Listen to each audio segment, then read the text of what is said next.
There is a moment that happens in almost every relationship, a moment that can leave you feeling confused, hurt, and questioning everything you thought you knew about the connection you were building. 2 weeks ago, you were positive the attraction between you was mutual. All the signs were showing you that there was something there, that this was becoming something real. The conversations flowed easily. The chemistry was undeniable. You could feel the relationship deepening, moving towards something meaningful. Then, without any real explanation, it stopped. The messages got shorter. The conversation became sparse. Things just did not seem as clear as they were before. The person you thought was into you started to act like a stranger. When this happens, your brain does one thing very reliably in that moment. It hands you a verdict. I read this wrong. They were never actually into me. I made it all up in my head. I want to tell you right now that that verdict is usually wrong. And by the end of this video, you will know exactly why. You will understand what is happening inside the brain of someone who pulls away right after attraction hits, and it is not what most people assume. I am going to walk you through exactly what is happening inside the brain of someone who pulls away right after attraction hits, and it is not what most people assume. Then I am going to give you the steps on what to do and what not to do if it happens, so it does not backfire. I will also show you what is happening in your brain, too, on the receiving end of that silence, because that part explains why this hurts so much more than it logically should. I am going to tell you about a client that I worked with whose situation plays this exact pattern out in real life. Then I am going to give you the actual steps to take, whichever side of this you are standing on. Because some of you watching this are the ones who got left confused, and some of you are the ones who are doing the pulling away without fully understanding why. Stay for that second part, especially. If you have ever gone quiet on someone that you actually liked and you could not explain why, I am going to explain it for you.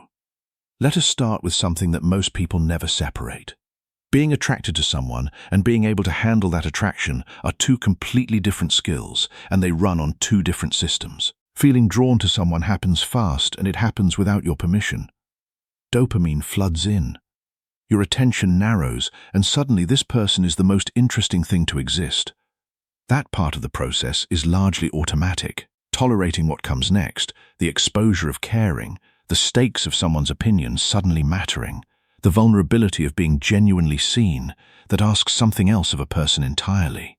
And it depends on how safe their nervous system feels with closeness. And that safety was shaped years before you ever met them, usually by relationships and family patterns that have nothing to do with you. Here is the pattern that I see consistently with people. Someone meets a person, the chemistry is real, and for a few weeks, everything moves easily. Then, right as things start to actually mean something, one person pulls back. The feelings did not disappear, but they arrived faster than this person's capacity to sit with them. And the nervous system did what it is built to do with anything that feels bigger and scarier than it can handle. It creates distance. Now, one thing before we get into the mechanics, this pattern is not gendered. So no matter what the usual dating narratives tell you, he is just not that into you, or she is playing games.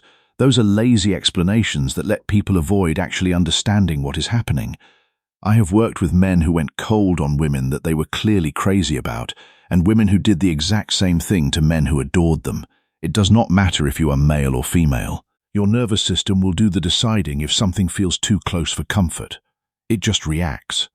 So if a friend or a post on social media has handed you one of those tidy, gendered explanations, just put it down for the next few minutes, because the mechanism underneath this is identical, regardless of who is doing the withdrawing. Let us get specific about what is happening in the brain of the person who goes quiet. When attraction shifts from casual to real, when someone catches themselves thinking about you outside the time that you spend together, or they start picturing a future that includes you, their amygdala, the brain's threat detection center, starts scanning for danger. And the danger here is not physical. It is the danger of being hurt, rejected, or trapped. And for a nervous system that learned somewhere along the way that closeness eventually costs something, real intimacy can trigger the same alarm as an actual threat. This is where attachment patterns come into it. Someone who developed avoidant tendencies, often from a childhood where emotional needs were not consistently met or where independence was rewarded more than vulnerability ever was, learned an early survival strategy. Stay close enough to have connection, but never so close that you are exposed. That strategy worked once. It kept a much younger version of them safe. And now, years later, their body still runs that same program. The second things start to feel real, even while the rest of them want something completely different. That old program kicks in. Researchers studying attachment call this deactivation. As intimacy intensifies, someone with these patterns will subconsciously shut down the emotional systems that are pulling them towards connection with someone. Small flaws in you that did not register before suddenly stand out to them. They get busy in a way that feels manufactured, and distance appears with no clear reason attached to it. And often they could not even explain the reason to you if you asked them directly. None of this is calculated, and it is not manipulation either. It is a nervous system doing the only thing it has ever known to do with something that feels this big and this scary. And it is doing it faster than their conscious thoughts can step in and stop it. There is a simpler version of this too, one that is not about deep attachment wounding. Sometimes it is just overwhelm. Attraction that builds quickly can flood the prefrontal cortex, the part of the brain that handles planning and decision-making, with more intensity than it is used to processing in real time. The sheer amount of mental energy required to navigate a new, emotionally charged connection can be exhausting. And when someone is already dealing with a lot of stress in other areas of their life, that exhaustion can lead to withdrawal, not because they have lost interest, but because they simply do not have the capacity to engage at the level the connection seems to demand. There is a psychological layer underneath all of this too, and it comes from Polyvagal Theory, the framework developed by researcher Stephen Porges to explain how the nervous system decides moment to moment whether an environment or a person is safe. According to this framework, your body is constantly running a background scan. It is called neuroception. It is checking for cues of safety or danger before your conscious mind even weighs in. Someone's tone of voice, how quickly they text back, how emotionally exposed a conversation felt, all of it gets scanned by a system that is not waiting for permission from your logic. For someone whose neuroception has learned to flag closeness as unsafe, real attraction can trip that alarm even while every conscious thought they are having says the opposite.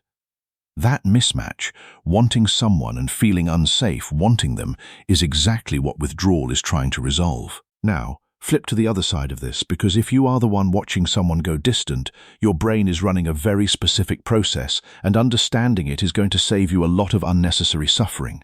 Attraction runs on dopamine, and dopamine does not respond most strongly to consistency. It responds to unpredictability.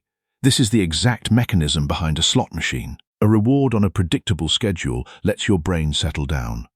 A reward that shows up, disappears, and then shows up again makes your dopamine spike harder because it is working overtime to crack the pattern so it can predict the next hit. So when someone who is warm and available suddenly goes quiet, you are not just losing their attention. Your brain enters a state researchers call reward uncertainty, and it will usually respond by wanting that person even more, not less. This part is why withdrawal can make someone seem so much more compelling than they did a week earlier, when the healthier response would be to pull back your own attention too. Your nervous system reads unpredictability as something worth chasing, even when chasing is the last thing that is going to help you here. At the same time, not knowing where you stand triggers a genuine stress response in you. Cortisol rises, the same hormone involved in fight or flight, and your brain starts working overtime to resolve the ambiguity. That is why you replay conversations. You reread old messages and you hunt for the exact moment that things started to change. This is not irrational. Your brain is doing precisely what it was built to do when something important suddenly becomes unreadable. It goes looking for information even when there is not any new information to find. If your own attachment style leans anxious, all of this gets worse. A nervous system shaped by early experiences where closeness felt inconsistent or conditional is more sensitive to any sign of disconnection to begin with. So someone else's withdrawal does not just register as a mild concern. It registers closer to alarm, and the instinct that follows is to close the gap fast. More texts, more reassurance seeking, more attempts to fix whatever went wrong, which is often exactly the pressure that pushes an avoidant person further into retreat. Two nervous systems, both doing exactly what they were built to do, producing the one outcome that neither person actually wants. The writer Fyodor Dostoevsky, whose novels explore the depths of human psychology, observed that above all, do not lie to yourself. When you are in this situation, it is easy to lie to yourself about what is happening. You tell yourself that you do not care, that you are fine, that you are not checking your phone. But your brain is still in that stress state, still scanning for information, still trying to resolve the uncertainty. The first step to getting out of it is to be honest with yourself about what is actually happening. Before I get to the practical steps, here is something genuinely useful. How to tell the difference between someone protecting themselves out of fear and someone who is simply losing interest, because they can look identical from the outside for the first week or two. Fear-based withdrawal tends to have inconsistency baked into it. Someone will go quiet for 2 days, then they will send a message that is warm and engaged, and then they will go quiet once more. That push-pull is a signature of a nervous system that is fighting itself. Part of them wants to move towards you, and part of them is scared of exactly that. Whereas a genuine loss of interest is much flatter. The warmth does not come back in flashes, it just fades, and effort drops across the board rather than in this stop-start pattern. Fear-based withdrawal also tends to come with disproportionate guilt. So if someone still cares about you, but they are scared, you will often catch small signs of discomfort with their own distance. They might have an apologetic tone in the rare message that does come through, or a comment later about having just been a bit off or in their own head. Someone who is genuinely losing interest, though, will not really feel guilty because guilt requires caring about the impact on you. Now, pay attention to how someone talks about the future during this stretch of time, too. Someone protecting themselves out of fear will often still bring up plans even while they are behaving distantly. They might mention a trip in a few months or reference "we" almost by accident, as if part of them has not caught up yet with the part that is pulling away. Whereas someone who is genuinely losing interest will stop making any reference to a future with you at all, because there is not one being imagined anymore. Here is the most reliable marker of all. What happens if you name it? If you say to someone without pressure, "I have noticed some distance in the last week or so," a person who is protecting themselves out of fear will usually respond with some form of honesty, even if it is a bit clumsy or delayed, because some part of them is relieved that someone has finally said it. That single moment is worth paying attention to. That will tell you more than 3 weeks of guessing ever will. The philosopher Søren Kierkegaard, whose work often touched on the nature of anxiety and choice, observed that anxiety is the dizziness of freedom. When someone is in the grip of fear-based withdrawal, they are experiencing that dizziness. They are free to choose, but the weight of that freedom is terrifying. And when you name the distance without pressure, you are offering them a way out of that dizziness. You are steadying them. Now, let me show you this in someone's actual life. I am going to call her Claire, and I have changed enough identifying detail that it cannot be traced back to her. Claire had been seeing someone for about 6 weeks when she came to me, and by her account, it was a genuinely great connection. There were long conversations, real chemistry, both of them initiating contact without being asked. And around week 5, he told her completely unprompted that he had not felt this way about someone for years. 4 days later, he went almost silent. The replies got short, the calls stopped, and the plans that had felt solid turned vague overnight. Claire's first instinct was one that nearly everyone has. He must have been lying, or he has met someone else, or she had done something wrong without realizing it. She went back through 2 weeks of messages, hunting for the moment that apparently she had ruined things. By the time she sat down with me, she had built an entire theory involving a co-worker of his that she had met once at a barbecue, based on nothing more than the fact that he mentioned a project with that team. That is worth pausing on because it is exactly what an anxious, uncertainty-driven brain does. It does not sit with "I do not know." It manufactures a story, any story, because a bad explanation feels more bearable than none at all. What actually came out in our work together was pretty different. The man had come out of a long relationship where he had expressed his feelings early and often, and it ended in a way that left him feeling pretty foolish for having been that open. So when real feelings showed up again faster than he expected, his nervous system reacted the way that it had learned to.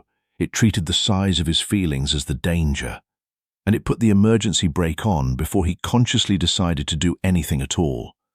The turning point for Claire was not chasing harder, and it was not a dramatic cut-off either. It was giving herself permission to stop reading his silence as a verdict on her worth. What we did was she sent one clear, low-pressure message, something like, "I have noticed things have felt different in the last few days. No pressure to explain. Just wanted you to know that I have noticed and I am here." Then she genuinely put her attention back into her own life instead of monitoring his replies. He came back 3 weeks later, more honestly than he probably would have if she had pushed hard. Now, I want to be clear that it does not always resolve this way. Sometimes people pull back and they stay gone, and that is real information too. But the mechanism behind what happened with Claire is the one that I see over and over. Withdrawal driven by a nervous system that is managing an old fear, not a verdict about the person on the other end of it. So here is what to actually do depending on where you are standing in this situation. If you are the one who has been left confused, understand first that chasing an avoidant nervous system almost always backfires, because urgency and pursuit are exactly the signals that confirm the fear driving the withdrawal in the first place. Your job right now is not to prove your value by escalating. It is by regulating yourself first, because the anxiety that you are feeling is genuinely persuasive. It is going to insist that one more message, one more question will finally get you the clarity that you want. And that hardly ever resolves things the way that you think it will. Give it real time before you interpret it. A few days of quiet after a few weeks of closeness is not automatically the end of something. So just let there be enough space to see whether it is a pattern or just a moment. And when you do reach out, aim for clarity instead of persuasion. One honest, low-pressure message that names what you have noticed is the best approach. You are not trying to convince anyone of anything. You are not trying to convince them to want you. You are finding out where things actually stand. Next, rebuild your own life back into the center of your days and treat this as more than a throwaway suggestion.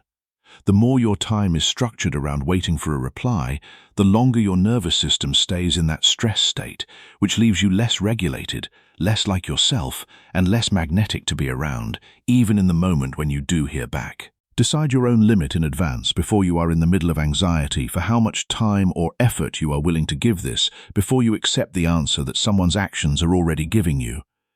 People genuinely working through fear tend to come back with more honesty over time, the way that the man in Claire's story eventually did. People who are simply losing interest tend to stay quiet indefinitely. Both are answers. Your job is to let time show you which one you are getting instead of deciding it for yourself out of anxiety a week in.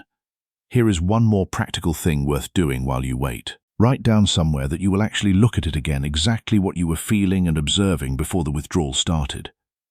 It sounds small, but it does matter because the anxious brain is notorious for rewriting the past to match its current fear. That convinces you retroactively that you always sensed something was wrong, whereas a written record from the good weeks is something that you can come back to, so you are not relying on a memory that is currently being edited by adrenaline. Now, if you recognize yourself on the other side of this, so if you are the one who tends to create the distance the moment things start to feel real, this part is for you. And I am going to be direct, because you already know that this pattern is costing you the things that you actually want. Start by naming what is actually happening in the moment that the urge to pull away shows up. In most cases, the withdrawal shows up precisely because the feelings intensified faster than your capacity to sit with them. Say that to yourself in the moment specifically. Not something feels off about this person, but this feels like more than I know how to handle right now. Practice small doses of honesty with yourself instead of the usual two extremes of fully opening up or fully disappearing. If a wave of intensity hits, you do not need a grand declaration, and you do not need to vanish either. A single sentence does the job. You can say, "I am feeling a lot right now, and I need a bit of space, but I am not going anywhere." That gives your nervous system exactly the room it is asking for without leaving the other person to invent a story out of your silence. Get curious on your own or with a therapist about where this pattern started. A strategy that made sense protecting a 10-year-old from an unpredictable household or a 22-year-old from a relationship that punished vulnerability is very unlikely to still be serving the adult version of you that is sitting across from someone who is genuinely good for you right now, and communicate your retreat instead of executing it in silence. Going quiet without a word still counts as an action, and it lands on the other person as rejection, whether you intend it that way or not. One sentence telling them that you need a little bit of space and it is not about them can change the entire experience for both of you, and it is usually far less effort than the guilt you will carry from disappearing without one. It also helps to build a physical practice for the moment that the urge to pull back hits, something that gives your body somewhere to put the activation instead of routing it straight into your phone or into silence. A short walk, a few minutes of slow breathing, or even just stepping outside for a bit before you decide how to respond to someone. These all regulate the nervous system that is currently telling you to run. And a regulated body makes a very different decision than a flooded one. You are not trying to talk yourself out of the fear. You are just giving it somewhere to go that is not the relationship right now.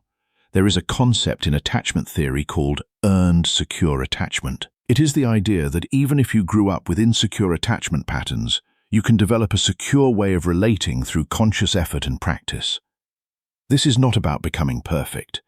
It is about becoming aware. When you notice the urge to pull away, you can choose to do something different.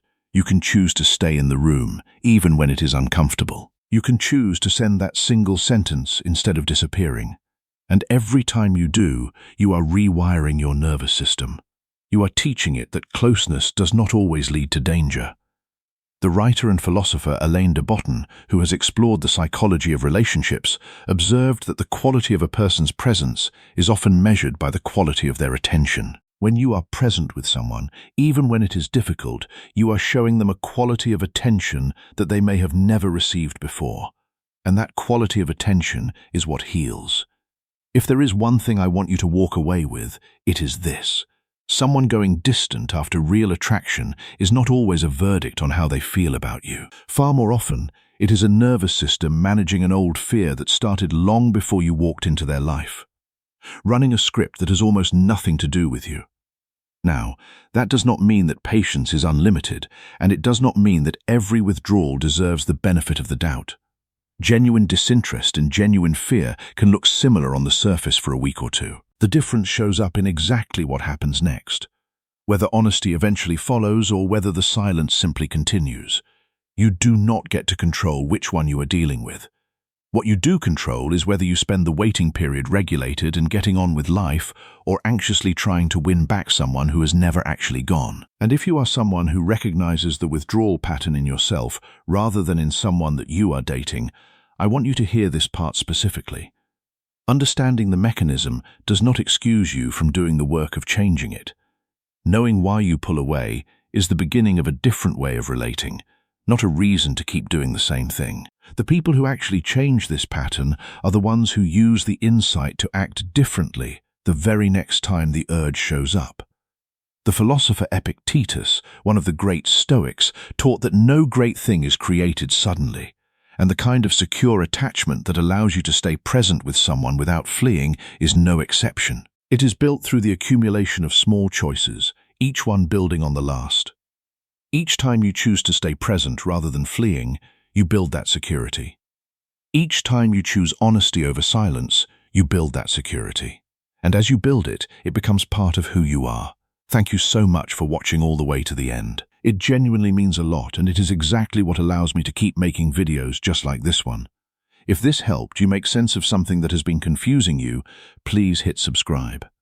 And I would love to know in the comments what topic you want me to break down next.